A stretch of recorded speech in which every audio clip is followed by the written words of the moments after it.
Joseph, you can't go to sleep feeling like this. I'm sorry for everything, and I know you need space, but I'm here for you. You don't need to feel so lost. Joseph, have I ever told you what my mother was like?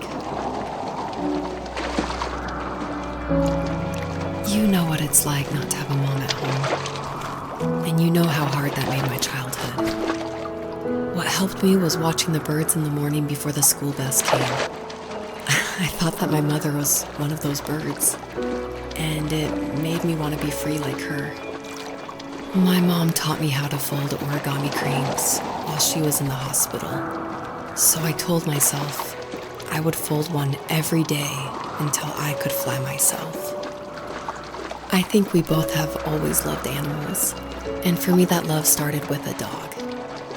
Sometimes this Rottweiler would come up to our property line and wait at the fence for me, but only once in a while. I was sure to check every day immediately after school, and it usually ended in disappointment.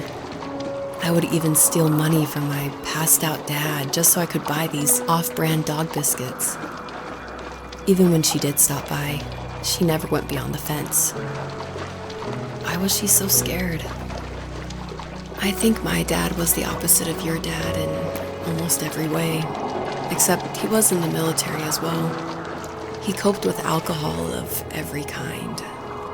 The trailer started falling apart, he got angry, and I withdrew. More and more I became the weird, quiet kid who made lots of origami birds and carried dog biscuits around. I think we were pretty similar when it came to being the weird kids. And that same sincerity in college was one of the reasons I was so drawn to you. Life got worse and worse, and at one point, I really didn't think I could survive another day with my soul still intact. I had no real friends, let alone neighbors, since we lived in the middle of nowhere.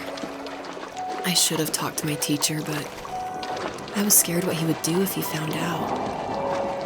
As I waited for the school bus one morning, I walked around until I found something in an abandoned shed. Something I can't put into words. I summoned courage I didn't know I had, and I broke into my dad's room and found the key to the shed where he had locked my bike. I'll never forget that feeling, the wind rushing by my ears as the sun rose over fields of wheat. I was flying for the first time. I biked as far as my legs could take me until I found a house that felt friendly and that felt like home. Those strangers helped me in so many ways. And if it wasn't for them, I wouldn't have found my foster family. And if it wasn't for my parents, I wouldn't have met you. You have strength, Joseph, and you're not as alone as you think. It's all just so pointless. Just waiting for life to happen. It's like having the home I always wanted is cursed out of my reach. The thought of being a parent myself. How could I do that when I couldn't even be a good son? I'm sorry. I know what you're saying. I just don't know how things will work out. These quiet hours will turn into years. We'll wonder which roads passed us by. Then we'll forge a new road together. Besides, I discovered for myself that one fateful morning where any hopeful road leads to. There may be thorns and mist, but it always leads to the same thing. And what's that? Family. I'm so glad that you're part of my family, Rachel. And I'm glad you're part of mine.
I watched a lot of TV in the living room, but it honestly was my dad's den, his haven.